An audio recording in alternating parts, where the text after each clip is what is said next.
War అకాడమీకి స్వాగతం. UPSC, TGPSC, APPSC మరియు అన్ని ప్రభుత్వ పరీక్షల తయారీకి మీ నమ్మకమైన గమ్యం. అందరికీ నమస్కారం. భారత రాజ్యాంగంపై మన లోతైన విశ్లేషణకు స్వాగతం. ఈరోజు మన దగ్గర కొన్ని చాలా ఆసక్తికరమైన ప్రశ్నలు ఉన్నాయి. ఇది కేవలం క్విజ్ లాంటిది కాదు. ఈ ప్రశ్నల ద్వారా రాజ్యాంగంలోని కొన్ని ముఖ్యమైన భావనలను, వాటి వెనుక ఉన్న తర్కాన్ని అర్థం చేసుకునే ప్రయత్నం చేద్దాం. నేను ప్రశ్నలు అడుగుతాను, మన నిపుణులు వాటికి సమాధానాలిస్తూ ఆ నిబంధనలు మన జీవితాలను ఎలా ప్రభావితం చేస్తాయో వివరిస్తారు. సరే, మరి మొదలు పెడదామా? మన మొదటి ప్రశ్న రాజ్యాంగ ప్రయాణానికి పునాది అయిన పీఠికకు సంబంధించింది. ప్రశ్న ఇదిగోండి: రాజ్యాంగాన్ని స్వీకరించిన తేదీని రాజ్యాంగంలోని ఏ భాగంలో ప్రస్తావించారు? ఆప్షన్లు: 1 పీఠిక, 2 ప్రాథమిక హక్కులు, 3 ఆదేశిక సూత్రాలు, 4 ప్రాథమిక విధులు. ఆహా, ఇది చాలా ప్రాథమికమైన ప్రశ్న, కానీ చాలా ముఖ్యమైనది. దీనికి సమాధానం రాజ్యాంగం యొక్క పరిచయ వాక్యంలోనే ఉంది. సరైన ఎంపిక ఆప్షన్ 1 పీఠిక. పీఠిక. అవును, పీఠిక అనేది మన రాజ్యాంగానికి ఆత్మలాంటిది. దాని చివరి వాక్యం చదివితే 1949 నవంబర్ 26వ తేదీన ఈ రాజ్యాంగాన్ని స్వీకరించి, చట్టబద్ధం చేసి మాకు మేము సమర్పించుకుంటున్నాము అని చాలా స్పష్టంగా ఉంటుంది. ఓ. మిగతా ఆప్షన్లు అంటే ప్రాథమిక హక్కులు, ఆదేశిక సూత్రాలు ఇవన్నీ రాజ్యాంగం అమలులోకి వచ్చాక పౌరులకు, ప్రభుత్వానికి వర్తించే నియమాలన్నమాట. కానీ ఆ చారిత్రక తేదీని మాత్రం పీఠికలోనే పొందుపరిచారు. అంటే పీఠిక కేవలం ఒక ముందుమాట కాదు, అది ఒక ప్రమాణంలాంటిది. కరెక్ట్. అయితే ఇక్కడ నాకొక చిన్న సందేహం. మనం రిపబ్లిక్ డే జనవరి 26న జరుపుకుంటాం, కాని ఇక్కడ నవంబర్ 26 అనుంది. ఎందుకని? చాలా మంచి ప్రశ్న అడిగారు. చూడండి, నవంబర్ 26, 1949న రాజ్యాంగాన్ని రాజ్యాంగ పరిషత్ ఆమోదించింది. అంతే. అందుకే దాన్ని మనం రాజ్యాంగ దినోత్సవంగా జరుపుకుంటాం. సరే. కానీ దాన్ని పూర్తిగా అమలులోకి తెచ్చింది మాత్రం 2 నెలల తర్వాత, అంటే జనవరి 26, 1950న. ఆ రోజు కూడా ఒక చారిత్రక ప్రాముఖ్యత ఉంది గదా. 1930లో అదే రోజున భారత జాతీయ కాంగ్రెస్ పూర్ణ స్వరాజ్ ప్రకటించింది. ఆ రోజుకు గుర్తుగా జనవరి 26 ఎంచుకున్నారన్నమాట. ఆ తేడా ఇప్పుడు నాకు క్లియర్ అయింది. సరే, ఇక రాజ్యాంగంలోని హక్కుల విషయానికొద్దాం.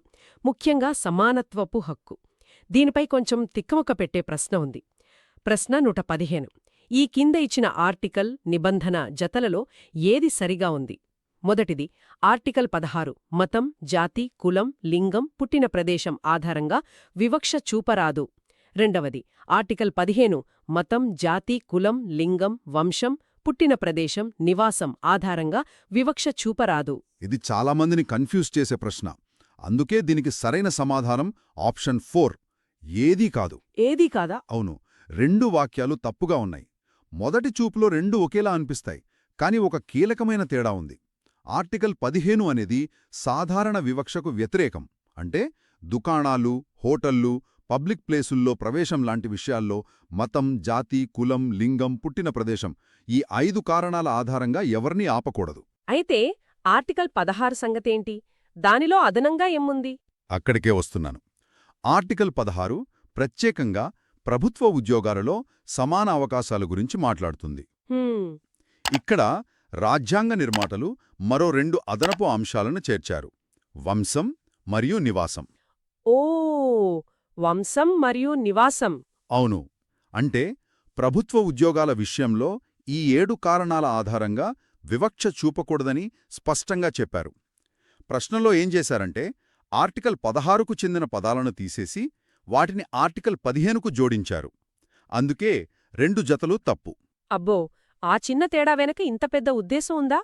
అంటే ప్రభుత్వ ఉద్యోగాల విషయంలో వివక్షకు ఆస్కారం లేకుండా మరింత కఠినమైన నిబంధనలు పెట్టారన్నమాట. సరే, ఈ హక్కులు, విధులు రాజ్యాంగంలో ఎక్కడున్నాయో చూద్దాం. ప్రశ్న 116. ప్రాథమిక హక్కులు, ఆదేశిక సూత్రాలు, ప్రాథమిక విధులను అవి ఉన్న భాగాలతో జతపర్చండి. ఇది చాలా సూటిగా ఉండే ప్రశ్న. దీనికి సరైన జత ఆప్షన్ 1. ప్రాథమిక హక్కులు మన రాజ్యాంగంలోని 3వ భాగంలో ఉన్నాయి. ఆదేశిక సూత్రాలు 4వ భాగంలో ఉన్నాయి. 4వ భాగం. అవును. ఇవి ప్రభుత్వాలకు మార్గదర్శకాలన్నమాట. ఇక ప్రాథమిక విధులు వీటిని తర్వాత చేర్చారు. 1976లో 42వ సవరణ ద్వారా భాగం ఐనీలో పెట్టారు. హక్కులు, విధులు, మార్గదర్శకాలు అన్నీ చక్కగా అమర్చారు. ఇప్పుడు ఈ హక్కులను అమలు చేసే ప్రభుత్వాల గురించి మాట్లాడుకుందాం. ప్రశ్న 117. అప్రజాస్వామ్య ప్రభుత్వానికి సంబంధించి ఏ వాక్యం సరైనది? దీనికి సమాధానం చాలా స్పష్టంగా కనిపిస్తోంది. ఆప్షన్ 4. ప్రభుత్వం ప్రజల గురించి పెద్దగా పట్టించుకోదు. ఎందుకని? ఎందుకంటే అప్రజాస్వామ్య ప్రభుత్వంలో అంటే నియంతృత్వం లేదా రాచరికం లాంటి వాటిలో అధికారం కొద్దిమంది చేతుల్లోనే ఉంటుంది. వాళ్లకు ప్రజలకు జవాబు చెప్పాల్సిన అవసరం లేదు. ఎన్నికలో ఉండవు, స్వేచ్ఛ ఉండదు. కాబట్టి ప్రజల అవసరాలకు విలువ ఉండదు. కరెక్ట్. మిగిలిన ఆప్షన్లు చట్టబద్ధమైన పాలన, ప్రజల భాగస్వామ్యం ఇవన్నీ ప్రజాస్వామ్యానికి పునాదులు కదా? సరిగ్గా చెప్పారు. అయితే దీనికి సంబంధించి మరో ప్రశ్న. ప్రశ్న 118. ఈ దేశం ప్రభుత్వ రూపం జతలలో ఏది సరైనది? మొదటి జత భారతదేశం ప్రాతినిధ్య ప్రజాస్వామ్యం, రెండవ జత ఇంగ్లాండ్ రాజ్యాంగబద్ధమైన రాచరికం. ఇక్కడ సరైన సమాధానం ఆప్షన్ 3. రెండూ సరైనవే. రెండూనా? అవును. భారతదేశం ఒక ప్రాతినిధ్య ప్రజాస్వామ్యం. అంటే మనందరం నేరుగా పార్లమెంటుకు వెళ్లి చట్టాలు చేయలేం కాబట్టి మన తరపున ప్రతినిధులను ఎన్నుకుంటాం. వాళ్లు మనకోసం ప్రభుత్వాన్ని నడుపుతారు. మరి ఇంగ్లాండ్? ఇక ఇంగ్లాండ్ విషయానికొస్తే అది రాజ్యాంగబద్ధమైన రాచరికం. అక్కడ ఇప్పటికీ రాజు లేదా రాణి ఉంటారు. కాని వారు కేవలం నామమాత్రపు అధిపతులు. అసలైన అధికారం ప్రజలు ఎన్నుకున్న పార్లమెంటు చేతుల్లోనే ఉంటుంది. సరే, మనకు హక్కులున్నాయి, వాటిని అమలు చేయడానికి ప్రభుత్వముంది. మరి ప్రభుత్వం మన హక్కులను ఉల్లంఘిస్తే మనల్నెవరు కాపాడతారు? ఇక్కడే న్యాయ వ్యవస్థ వస్తుంది. ప్రశ్న 119. భారత హైకోర్టుకు సంబంధించి ఏ వాక్యాలు సరైనవి? వాక్యం ఐ. ఆర్టికల్ 125 హైకోర్టులకు సంబంధించింది. వాక్యం 2. హైకోర్టు రిట్ అధికార పరిధి సుప్రీంకోర్టు కంటే విస్తృతమైనది. వాక్యం 3. హైకోర్టుకు దాని పరిధిలోని అన్ని కోర్టులు, ట్రిబ్యునళ్లపై పర్యవేక్షణ అధికారం ఉంటుంది. ఇక్కడ సరైన సమాధానం ఆప్షన్ 2. అంటే ఐ మరియు ఐవి వాక్యాలు మాత్రమే సరైనవి. అంటే మొదటిది తప్ప? అవును, మొదటి వాక్యం తప్పు. ఎందుకంటే ఆర్టికల్ 125 సుప్రీంకోర్టు న్యాయమూర్తుల జీతాల గురించి చెప్తోంది, హైకోర్టుల గురించి కాదు. హైకోర్టులకు సంబంధించిన ఆర్టికల్స్ 214 నుండి మొదలవుతాయి. ఓకే. ఇక రెండవ వాక్యం చాలా ఆసక్తికరమైనది. హైకోర్టు రిట్ అధికార పరిధి సుప్రీంకోర్టు కంటే పెద్దది. ఇది చాలామందికి ఆశ్చర్యం కలిగిస్తుంది. అవును, నాక్కూడా. సుప్రీంకోర్టు దేశంలోనే అత్యున్నత న్యాయస్థానం కదా, మరి హైకోర్టు పరిధి ఎలా పెద్దదవుతుంది? అక్కడే అసలు విషయం ఉంది. సుప్రీంకోర్టు ఆర్టికల్ 32 ప్రకారం కేవలం ప్రాథమిక హక్కుల ఉల్లంఘనకు మాత్రమే రిట్లును జారీ చేయగలదు. కేవలం ప్రాథమిక హక్కులకా? అవును. కాని హైకోర్టు ఆర్టికల్ 226 ప్రకారం ప్రాథమిక హక్కులతో పాటు ఇతర సాధారణ చట్టపరమైన హక్కుల ఉల్లంఘనకు కూడా రిట్లును జారీ చేయగలదు. అంటే పరిధి పెద్దదన్నమాట. ఓ, అందుకే దాని పరిధి విస్తృతమైనది అంటారు. సరిగ్గా అదే. ఇక మూడో వాక్యం కూడా సరైనదే. ఆర్టికల్ 227 ప్రకారం హైకోర్టు తన రాష్ట్రంలోని అన్ని దిగువ కోర్టుల పనితీరును పర్యవేక్షిస్తోంది. అంటే న్యాయం కోసం నేరుగా ఢిల్లీ వెళ్లాల్సిన పని లేకుండా రాష్ట్రస్థాయిలోనే బలమైన రక్షణ ఉందన్నమాట. సరే, ఇప్పుడు ప్రభుత్వంలోని అధికార విభజన గురించి మాట్లాడుకుందాం. ప్రశ్న 120. అధికార భాగస్వామ్యానికి సంబంధించి ఏ వాక్యాలు సరైనవి? వాక్యం ఐ. శాసన, కార్యనిర్వాహక మరియు న్యాయ వ్యవస్థలు అధికారాన్ని క్షితిజ సమాంతరంగా పంచుకుంటాయి. వాక్యం 2. కేంద్ర, రాష్ట్ర, స్థానిక ప్రభుత్వాలు అధికారాన్ని నిలువుగా పంచుకుంటాయి. దీనికి సమాధానం ఆప్షన్ 3. రెండూ సరైనవే. రెండూ సరైనవేనా? అవును. ఇవి ప్రజాస్వామ్యంలో అధికార దుర్వినియోగాన్ని ఆపడానికి ఏర్పాటు చేసిన రెండు ముఖ్యమైన సూత్రాలు. క్షితిజ సమాంతర భాగస్వామ్యమంటే ఒకే స్థాయిలో ఉండే 3 ప్రభుత్వ అంగాలు ఒకరినొకరు నియంత్రించుకోవడం. అంటే చెక్స్ అండ్ బ్యాలెన్సెస్ లాగా. అంతే. ఇక నిలువు భాగస్వామ్యమంటే అధికారం పైనుంచి కిందికి ఒక నిచ్చెనలా పంపిణీ కావడం. పైన కేంద్ర ప్రభుత్వం, కింద రాష్ట్ర ప్రభుత్వాలు, ఆ తర్వాత స్థానిక ప్రభుత్వాలు. దీన్నే మనం సమాఖ్య వ్యవస్థ అంటాం. ఈ సమాఖ్య వ్యవస్థలో రాష్ట్రాల పాత్ర చాలా ముఖ్యం. దానికి సంబంధించి తర్వాతి ప్రశ్న. ప్రశ్న 121. సమాఖ్య విధానంలో రాష్ట్రాల హక్కులను పార్లమెంటులో ఏ సభ ప్రత్యేకంగా కాపాడుతుంది? దీనికి జవాబు చాలా స్పష్టంగా ఉంది. ఆప్షన్ 2 రాజ్యసభ. రాజ్యసభ. అవును, లోక్సభను ప్రజల సభ అంటారు, కానీ రాజ్యసభను కౌన్సిల్ ఆఫ్ స్టేట్స్ లేదా రాష్ట్రాల మండలి అంటారు. దాని పేరులోనే ఉంది, అది రాష్ట్రాలకు ప్రాతినిధ్యం వహిస్తుంది. కేంద్ర ప్రభుత్వం రాష్ట్రాల ప్రయోజనాలకు భంగం కలిగించకుండా చూడటమే దాని ముఖ్య విధి. అంటే లోక్సభ దేశ ప్రజల గొంతుకైతే రాజ్యసభ రాష్ట్రాల గొంతుకన్నమాట. ఇప్పుడు మళ్ళీ న్యాయ వ్యవస్థకొద్దాం. ప్రశ్న 122. భారతదేశంలో న్యాయమూర్తుల జీతాలను ఎప్పుడు మార్చవచ్చు లేదా తగ్గించవచ్చు? ఇది చాలా సున్నితమైన అంశం.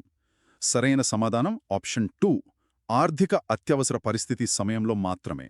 కేవలం ఆ సమయంలో మాత్రమేనా? అవును, ఎందుకంటే న్యాయమూర్తులు ఎలాంటి ఒత్తిడికి లొంగకుండా తీర్పులివ్వాలి. అందుకే సాధారణ పరిస్థితులలో వారి జీతాలను తగ్గించడానికి వీల్లేదు. కానీ ఆర్టికల్ 360 ప్రకారం దేశం తీవ్రమైన ఆర్థిక సంక్షోభంలో ఉన్నప్పుడు రాష్ట్రపతి ఆర్థిక అత్యవసర పరిస్థితిని ప్రకటిస్తారు. కేవలం ఆ అసాధారణ పరిస్థితులలో మాత్రమే న్యాయమూర్తుల జీతాలను కూడా తగ్గించవచ్చు. అంటే న్యాయ వ్యవస్థ స్వాతంత్ర్యానికి రాజ్యాంగం ఎంతటి ప్రాధాన్యత ఇచ్చిందో అర్థమవుతుంది. సరే, ఇప్పుడు మళ్ళీ ప్రజాస్వామ్యం యొక్క మూలసూత్రం గురించి ఒక ప్రశ్న. ప్రశ్న 123. ప్రజాస్వామ్య ప్రభుత్వ రూపం గురించి ఏ వాక్యం సరైనది? దీనికి సమాధానం ప్రజాస్వామ్యం యొక్క నిర్వచనంలోనే ఉంది. ఆప్షన్ 4, అధికారం ప్రజల వద్దే ఉంటుంది. ప్రజల వద్దే ఉంటుందా? అంతేకదా, ప్రజల చేత, ప్రజల కొరకు, ప్రజల యొక్క ప్రభుత్వం అని అంటాం. అంతిమ అధికారం మన చేతిలోనే ఉంటుంది. ప్రతి 5 ఏళ్లకొకసారి ఎన్నికల రూపంలో ఆ అధికారాన్ని మనం ఉపయోగిస్తాం.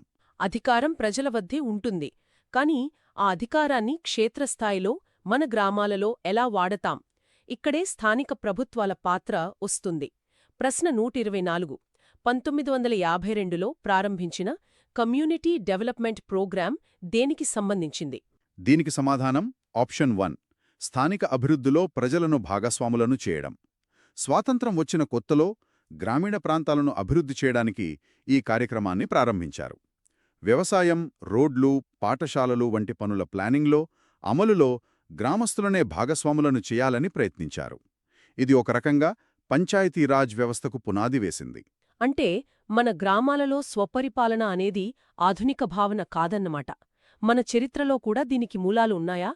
దానిపై తర్వాతి ప్రశ్న 125. భారతదేశంలో పురాతన కాలం నుండి స్వయం పరిపాలనా గ్రామ సంఘాలు ఏ రూపంలో ఉండేవి? అవును, మన గ్రామ స్వపరిపాలనకు వేల ఏళ్ల చరిత్ర ఉంది. ఈ ప్రశ్నకు సరైన సమాధానం ఆప్షన్ 1, సభ. సభ. అవును, ముఖ్యంగా చోళుల కాలంలో దక్షిణ భారతదేశంలో సభ లేదా ఊర్ అనే గ్రామ స్వయం పరిపాలన సంస్థలు చాలా బలంగా ఉండేవి. గ్రామ పెద్దలు కలిసి సొంతంగా నిర్ణయాలు తీసుకునేవారు. మన వారసత్వం ఇంత గొప్పదా? అయితే ఆధునిక కాలంలో ఈ స్థానిక ప్రభుత్వాలకు రాజ్యాంగబద్ధమైన గుర్తింపు ఎప్పుడొచ్చింది? ప్రశ్న 126. 73వ మరియు 74వ రాజ్యాంగ సవరణలకు ముందు స్థానిక ప్రభుత్వం ఎవరి నియంత్రణలో ఉండేది? దీనికి సమాధానం ఆప్షన్ 1, రాష్ట్ర ప్రభుత్వం మాత్రమే. రాష్ట్ర ప్రభుత్వం మాత్రమేనా? అవును, 1992లో ఈ సవరణలు రాకముందు పంచాయతీలకు రాజ్యాంగబద్ధమైన గుర్తింపు లేదు. అవి కేవలం రాష్ట్ర ప్రభుత్వాల దయాదాక్షిణ్యతలపై ఆధారపడి ఉండేవి. ఎన్నికలెప్పుడు పెట్టాలి, ఎన్ని నిధులివ్వాలి అనేదంతా రాష్ట్ర ప్రభుత్వాల ఇష్టం. అందుకే అవి చాలా బలహీనంగా ఉండేవి. అంటే 73వ 74వ సవరణలు స్థానిక ప్రభుత్వాలకు నిజమైన శక్తినిచ్చాయన్నమాట.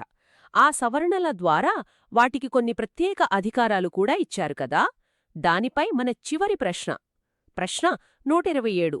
ఈ సంస్థ విధి జాబితా జతలలో ఏది సరిగ్గా సరిపోయింది? జత 1 పంచాయతీరాజ్ సంస్థలు 12th షెడ్యూల్, జత 2 పట్టణ స్థానిక సంస్థలు 11th షెడ్యూల్. ఇది కూడా కొంచెం కన్ఫ్యూజింగ్ ప్రశ్న. ఇక్కడ సరైన సమాధానం ఆప్షన్ 4, ఏదీ కాదు. ఏదీ కాదా? అవును, ఎందుకంటే ప్రశ్నలో జతలను తారుమారు చేశారు. చూడండి, 73వ సవరణ ద్వారా గ్రామీణ స్థానిక సంస్థలైన పంచాయతీలకు సంబంధించిన 29 విధులను 11వ షెడ్యూల్లో చేర్చారు. 11వ షెడ్యూల్. అలాగే 74వ సవరణ ద్వారా పట్టణ స్థానిక సంస్థలైన మున్సిపాలిటీలకు సంబంధించిన 18 విధులను 12వ షెడ్యూల్లో చేర్చారు. సులభంగా గుర్తుపెట్టుకోవాలంటే పంచాయతీలు ముందొచ్చాయి కాబట్టి 11వ షెడ్యూల్, మున్సిపాలిటీల తర్వాత కాబట్టి 12వ షెడ్యూల్. సరే, ఈ చర్చ మొత్తం ఒకచోటికి తెస్తే మనకు ఏమర్థమవుతోంది? పీఠికలోని ఒక వాగ్దానంతో మొదలుపెట్టి హక్కులు, ప్రభుత్వాలు, న్యాయ వ్యవస్థ, చివరికి మన గ్రామ పంచాయతీ వరకు చేరుకున్నాం. ఈ ప్రశ్నలు కేవలం వాస్తవాలు కాదు, మన వ్యవస్థ ఎలా పనిచేస్తోందో చెప్పే ఒక కథలా ఉన్నాయి. ఖచ్చితంగా. ఈ ఆర్టికల్సు, షెడ్యూల్స్ అనేవి పరీక్షల కోసం కాదు, అవి మన ప్రజాస్వామ్య జీవితానికి ఆపరేటింగ్ సిస్టమ్ లాంటివి. సమానత్వం అనే హక్కు నుండి మన ఊర్లో రోడ్డు వేయాలనే అధికారం వరకు అన్నీ రాజ్యాంగం నుండే వస్తున్నాయి కదా. నిజమే. ఈరోజు మనం చర్చించుకున్న విషయాలు మన హక్కులను ఎలా కాపాడతాయో, ప్రభుత్వాలపై మనకు ఏ అధికారముందో గుర్తుచేస్తాయి. ఈ చర్చ తర్వాత శ్రోతలు ఒక్కసారి ఆలోచించాల్సిన విషయం ఒకటుంది. రాజ్యాంగం మనకు ఇన్ని అధికారాలు ఇచ్చినప్పుడు ఒక చైతన్యవంతమైన పౌరుడుగా మన బాధ్యతేమిటి? ఆ ఆలోచనతో ఈనాటి మన విశ్లేషణను ముగిద్దాం.